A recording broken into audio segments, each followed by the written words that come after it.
Hi, and welcome to another edition of USAJobZoo.com TV. I'm AJ Janitschek, along with CEO of USA Job Zoo, Bill Golden. And this week's sponsor is IntelligenceCareers.com. They've been sponsoring us for a few weeks. And if you have a clearance, and in some cases if you don't have a clearance, IntelligenceCareers.com is a great place to go look for a job today. And IntelligenceCareers.com has thousands of jobs around the world in good and very bad neighborhoods everywhere. And remind me to ask you later on about the bad neighborhoods you've been in your military career. Our featured employer of this week is Lockheed Martin, LockheedMartin.com, and you'll get a chance to look at what they have to offer also for jobs that are available today, not just in the United States, but around the world. True. And Lockheed Martin, you can go to USAJobZoo.com, check them out. Click the Lockheed Martin banner at the top of the website. It will take you off. Lockheed Martin has many opportunities in spatial and geospatial, also now known as GeoInt for geospatial intelligence opportunities. And truth be known, Lockheed Martin is looking for people in all careers, even administration, finance, science, They're Lockheed Martin. Engineering, you know, any career just about that you can think of. True. They're Lockheed Martin. They have many opportunities. Now, we have been talking about how people could make careers in our previous episodes. And today we're going to talk about military careers. And I think we'll spend a majority of the time talking about your career in the military, in the Army, and then mine in the Air Force, too.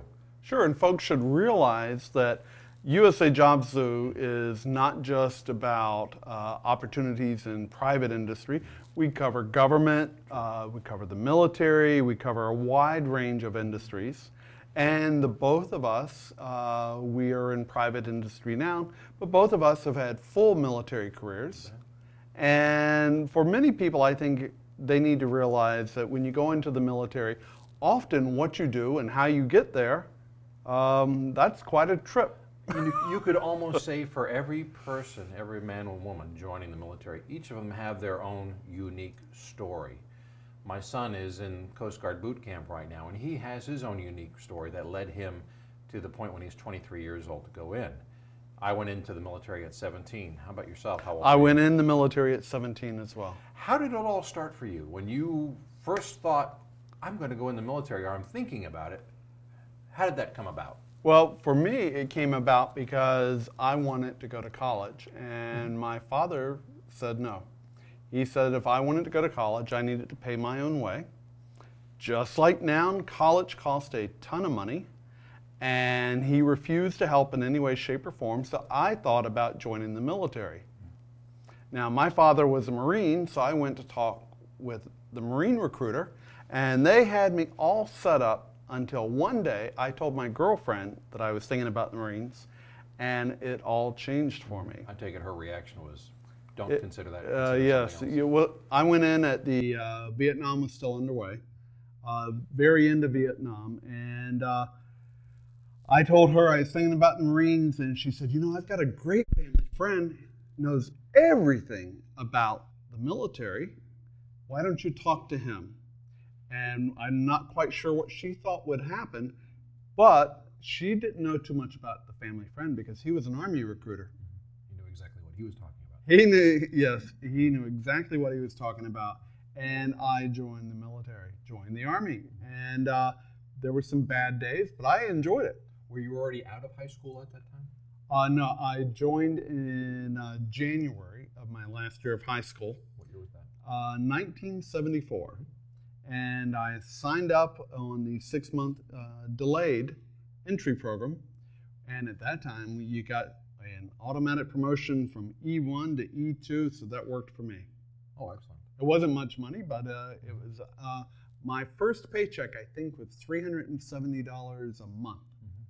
Were you already into the specialty that you pursued at that time, or did you retrain into it? No. You know, let's talk about the careers you had. Right. In the Army. And what a lot of people need to realize is you do have some choice about the careers that, and jobs that you'll pursue in the military. But you will take a series of tests, and most people take these tests when they're in high school. It's called the ASVAB, the Armed Services Vocational Ability Test. Or aptitude battery. or aptitude battery. Yeah, I think it's what it's like.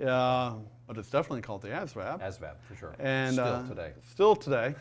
And so I took that and they said, you know, you could go into about any skill you wanted to. And the Army, though, had a particular need, and that was for communications repair, for long-range communications. So I went into long-range communications originally. And, you know, but that just didn't work out. About 1 month before we graduated school, Vietnam fell, and they came in, and of course within a couple weeks of Vietnam falling, a number of countries around the world asked us to leave or suggested we should leave, such as Ethiopia, Thailand, etc.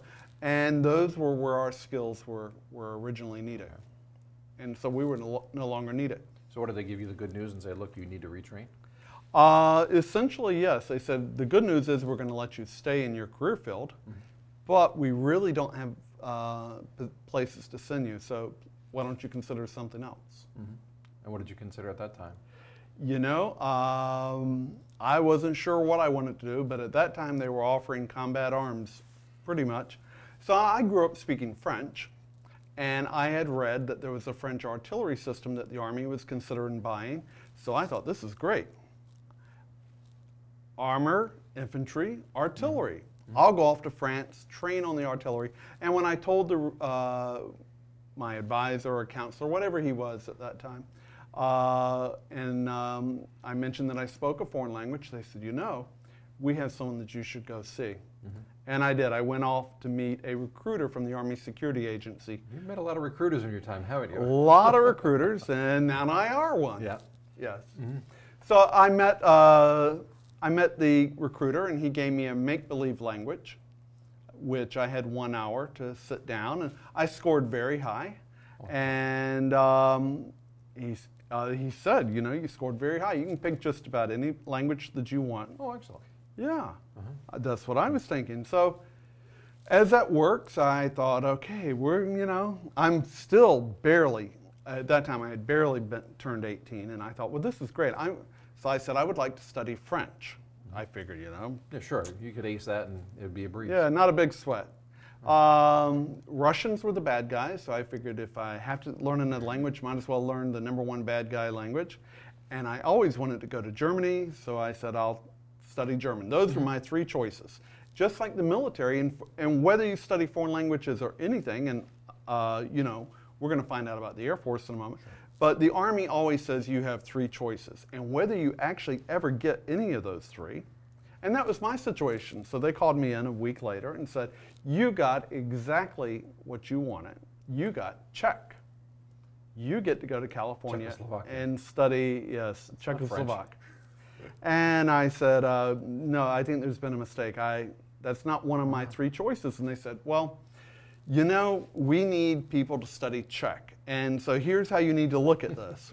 It sounds like Russian. Yeah. It looks like German. And it's near France. They were just selling you, dude. They were just selling you. It was a great buy. It was a great buy. But you accepted. I accepted, and it was a ton of fun. How long was the school for? The school was almost a year and a half. Where at? Monterey, California. I spent 47 weeks. Oh, tough luck. It was very tough luck. Yeah, when I got out there, I thought, you know, this is going to be a miserable time in my life. So you enlisted for 4 years, and literally by this point, you've probably had close to 2 years in the military. By the time I got to my first unit, having gone to one school and now completely retraining, I had over 2.5 years of military schooling. Oh my gosh, wow. So you were already halfway through your first enlistment by the time you finally got to your first assignment. Yes, it was, in fact, I barely had 18 months left upon graduating. So when you left Monterey, did you go to Europe? I did go to Europe. I went to Germany, and I was originally Was it a bad neighborhood or a good neighborhood? You know, I got lucky there. I went on orders, not to talk bad about this particular place, but I went on orders for one place, and when I got in Frankfurt, they said that we are moving you. You're going to go to another place. And I thought, that's terrible, because all my classmates went to this other location with at Kitzingen, Germany, with the 851st Army Security Agency unit. my orders were to go to Stuttgart, to Ludwigsburg, and I felt all lonely. So I got on the train, I got to Ludwigsburg, and when I got off the train, there were these two sergeants waiting for me, and they said, "Is your name Bill Golden?" And I said, "Yes." And they go, "Good, we've been waiting for a Charlie to show up." A Charlie is at that time was an Army intelligence analyst. And I said, I am Bill Golden, but I'm not a Charlie. I'm a Goff, which was an Army linguist. And they go, "You're not an analyst that speaks Czech?" We ordered an analyst that speaks Czech, not a Goff. And they said, "You get back on the train right now." They were kidding, of course. Oh, wow. Yeah. Because I'm sure you were thinking, oh, man. Yeah. So, you know, here I am away from all my classmates and a band. But it turned out to be great because later in life, actually within the next year, I became an analyst. The Army allowed you to retrain without going to school. They called it a secondary MOS, and it could be awarded to you if you studied through correspondence and all, and I did. And later, when I became an officer, I went into the analytic ranks again. Now, how did you do that training? Did you actually have to study in books, or well, obviously wasn't it was online at the time to go? There was no online. No, in fact, at that time, I remember that we had an electrical typewriter among about 30 analysts, and we used to fight over who got to use the electric typewriter. All right, remember earlier in the episode I said, remind me about bad neighborhoods where you've been in your career. Now, you've been to Germany, and we know that's a pretty good neighborhood. I've been there in my career, too. Never considered that a bad place. Are there any bad neighborhoods you had to go work in that you can talk about? For me, there are no bad neighborhoods in the world. I looked forward to every adventure. I spent the first half of my military career in Europe, and the second half in Asia. In fact, when I came back to the United States in 1995, I had only, from the time I left high school to the time I came back, I had only been in the U.S. perhaps 3 years. So my life was lived overseas, and I loved everything. But there are many, many places that you can go to in the world, whether you're military. Some great places you can go to is military or defense contractor. Some of the same places the military goes to, you can go as a contractor or as a DOD employee too. You don't have to be military. You can be a government employee or a contractor. That's a great point. Since 2004, there have been more defense contractors deployed around the world than there have been military troops. So there are many, many opportunities, whether you want to stay a civilian, you want to go into the military, and the skill sets are almost exactly the same. There are many trade-offs. But you know, some of the places you can go to, good and bad, and I would never talk bad about bad, but some of the places you can go to includes places like Alice Springs, Australia now. We still have bases from all over Japan, Korea. The many opportunities to go to Malaysia, Indonesia. Positions are opening up in Thailand again. Philippines, there are many opportunities. I thought that was generally closed after Mount The Philippines were closed, and in the last year, the Philippines are opening up for another reason. So in many ways, the Philippines are becoming the help desk, one of the major points for help desk around the world, because they speak English. Because people are outsourcing the work there too. They are outsourcing the work, and we have, if you go to usajobs.com, you will find a ton of jobs in the Philippines. And we're almost to a break. When we come back, we have a couple videos, but we need to talk about the Air Force and how you got started. And we will. We'll aim high on that one. All right, well, I guess this brings us to the end of this episode then, doesn't it? It does. It's time for us to mention one more time that our featured employer of the week is Lockheed Martin, and that today's episode is also sponsored by IntelligenceCareers.com. And we love IntelligenceCareers.com. Thank you for joining us on another episode of USAJobZoo.com TV. For Bill Golden and AJ Janitschek, we wish you a good night, and thank you very much to Kevin and Tim for keeping the lights on. Take care.